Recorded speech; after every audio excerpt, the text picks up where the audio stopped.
Samantala, makibalita naman tayo sa Office of Civil Defense tungkol po sa ginagawang relief operation sa mga lugar na nasalanta ng lindol. Makakausap natin sa linya ng telepono si Assistant Secretary Rafi Alejandro ng Office of Civil Defense. Magandang gabi po, Yusek. Si Ryan Prito, kasama natin si Sheila ng PTV. Yes, Ryan and Sheila, magandang gabi po. Opo. Kumusta po so far yung assessment natin ngayon doon sa mga apektado po ng lindol? Kasi kanina nakausap po namin si Glan Mayor Yap at ang sinasabi nila humihingi na sila ng tulong pagdating doon sa mga construction materials para makapagsimula na daw po ulit yung mga residente na nawalan ng tirahan.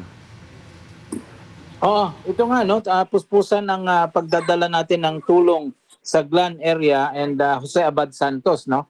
Dahil ito po yung medyo isolated na in terms of ma-reach kaagad na area. So yung ang focus natin na madala kaagad doon is yung housing materials para po mag-umpisahan na po yung kanilang early recovery. So tama po yan. Ang pangangailangan po doon sa Glan ngayon ay itong materials para sa mga housing, immediate housing repairs. And yung pag-sustain natin ng mga tubig at saka pagkain doon sa area na yan. Alin-aling mga lugar po yung nakapagtala ng pinakamalalaking pinsala pagdating po sa kabahayan, gusali at saka infrastruktura po? Oh, in terms of infrastructure and yung mga damages po, tatlo po ang nakikita natin.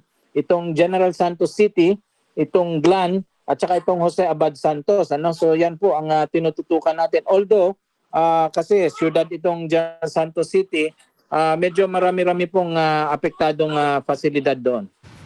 Asek, kanina may naibalita din kami dito na isang yate na may kargang mga relief goods na ang nasunog malapit sa Glan. Was it from DSWD or ibang or from NGO? Asek? Oo, ang report na nakarating sa amin ay ano po ito, mga private groups, no, na gusto tumulong from Southern Danao.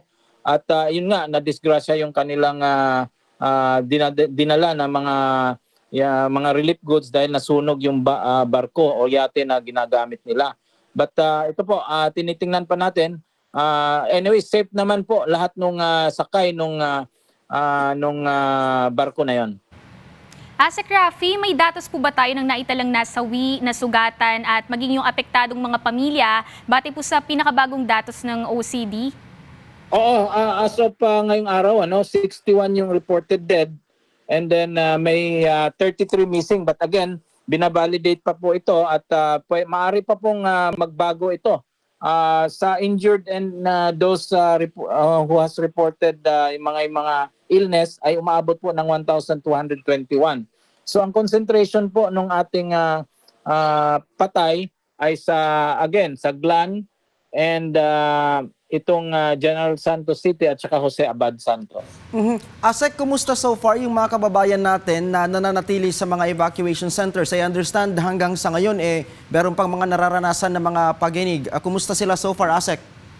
Oo, meron tayong 26 evacuation centers na ino-operate ngayon, housing some 2,000 families or 9,000 individuals. So tuloy-tuloy naman po ang pagbibigay natin suporta doon. Yung ating DOH ay naka-activate yung kanilang mga health teams, para matingnan din, maiwasan yung magkaroon tayo ng outbreak sa mga evacuation centers natin. So far, tuloy-tuloy po ang pagsusuporta natin at wala po namang challenges doon kasi sapat naman ang resources na binibigay ng ating pamahalaan.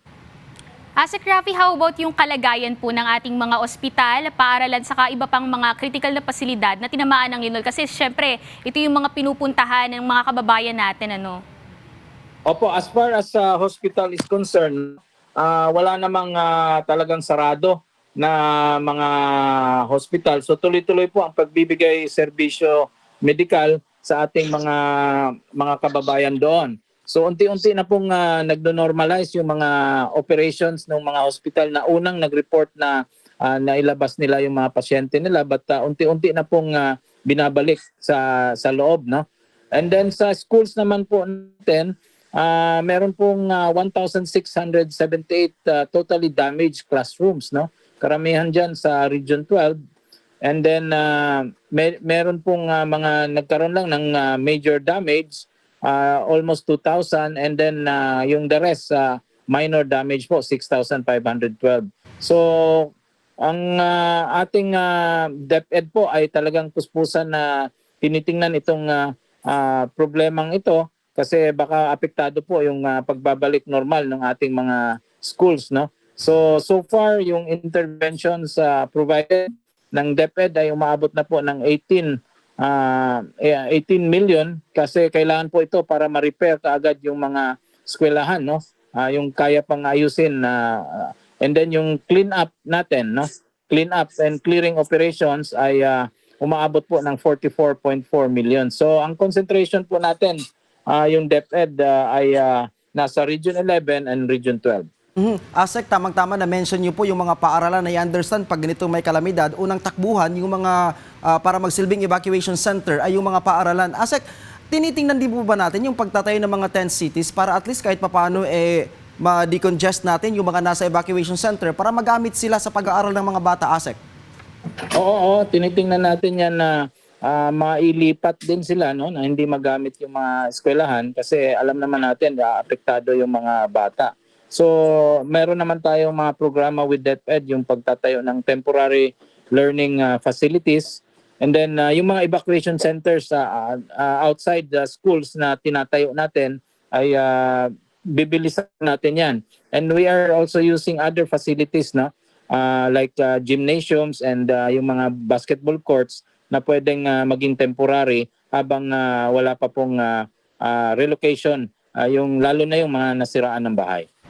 Asek Rafi, sa pangkalahatang aspekto po, ano na po yung mga hakbang na ipinatupad ng OCD matapos po itong nangyaring pagyanig para po makatulong sa ating mga kababayan dyan? Oo, aside from closely coordinating itong ating early recovery interventions ng mga different agencies, ang OCD naman po ay tuloy-tuloy sa pagbibigay ng logistics, no? We are mobilizing yung ating mga eroplano, ating mga trucks, and then we are providing manpower para po mabilisan itong mga interventions from the different government agencies. So tuloy-tuloy po 'yan.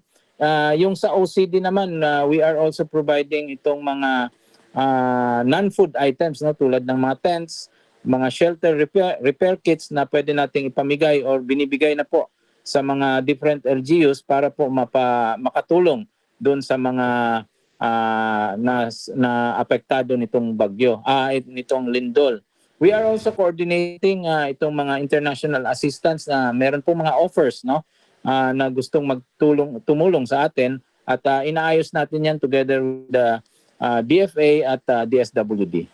As we speak po ba, Asek, meron na tayong mga may datos na tayo ilang mga international NGOs yung nais na magpaabot ng kanilang tulong sa mga naapektuhan ng lindol dyan sa Mindanao, Asek? Ano po yan? Pakiulit po. As we speak po ba, may datos na tayo ilang bansa na po or international NGOs yung nagpaabot ng kanilang kagustuhan na magpaabot ng mga tulong doon sa mga residenteng naapektuhan po ng lindol dyan sa Mindanao, Asek? Oo, meron na pong nag-express ng interest na tumulong, no? Like yung bansa ng Japan, Australia, even yung United States, nandiyan naman palaging tumutulong yan. And itong ating mga ASEAN neighbors na from the ASEAN countries, no? So inaayos lang po ng DFA yan para po matingnan natin. Base na rin sa pangangailangan ng mga LGUs, ng mga apektado, doon lang po tayo hihingi ng tulong. So yung Malaysia po, nakapagbigay na po ng tulong yan. Nagbigay sila ng rice sa DSWD para makadagdag doon sa mga food items na binibigay natin. So halos naman mga in-country resources po ito. Ibig sabihin, nandito na sa bansa natin, hindi na po manggagaling sa labas yan. Pero Asek, kahit naman may mga gusto nang tumulong from international community, yung assurance ng pamahalaan na may sapat pa tayong pondo para doon sa mga residente na naapektuhan ng pagyanig, Asek? Opo. Sapat pa po ang pondo ng gobyerno, no, para dito sa response natin. Meron pa po tayong NREM fund na halos nasa 18 billion pa yan, plus yung QRF ng iba't ibang ahensya. So sapat pa naman po. We are just in the middle of the year. So meron pa po tayong pondo or budget para sa ating disaster response. Asek Rafi, may mga lugar pa po ba na hindi pa naaabot ng mga responder dahil po syempre sa matinding pinsala sa mga kalsada o iba pang hadlang dito?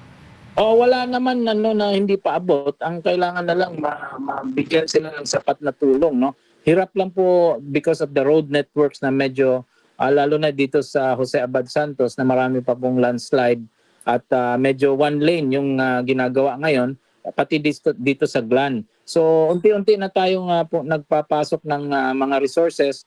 Nandiyan naman po again yung ating mga helicopters na ginagamit muna natin. But unti-unti na po by land na mapapasok natin ito. Asek, siguro mensahe na lang sa ating mga kababayan na talagang pinadapa yung kanilang kabuhayan at kanilang mga ari-arian sa pagtama ng lindol. Go ahead po, Asek. Oo, ang mensahe natin dito sa mga kababayan natin is that base na rin sa utos ng ating Pangulo, Pangulong Marcos, lahat po ng ahensya ng gobyerno ay all hands po dito at ready at ito nga tuloy-tuloy ang tulong na or assistance ang na binibigay. So wag po tayong mag-alala po kahit po weekend nagtatrabaho po ang lahat ng mga ahensya ng gobyerno para tulungan yung ating mga local government units para mapabilis itong ating response dito sa lindol, no. So ang ating earthquake response in Region 11 and 12 ay full swing and that is being done without interruption. So again, sa utos ni Pangulong Marcos, lahat po ay all agency are in all hands on deck posture para po ma-provide itong ating immediate assistance sa mga apektadong communities and local government units. We assure you that we are continuously working until lahat po na kailangan sa ground ay mabigay at matanggap ng mga nangangailangan po. Alright, maraming salamat po, Assistant Secretary Rafi Alejandro ng Office of Civil Defense. Magandang gabi po.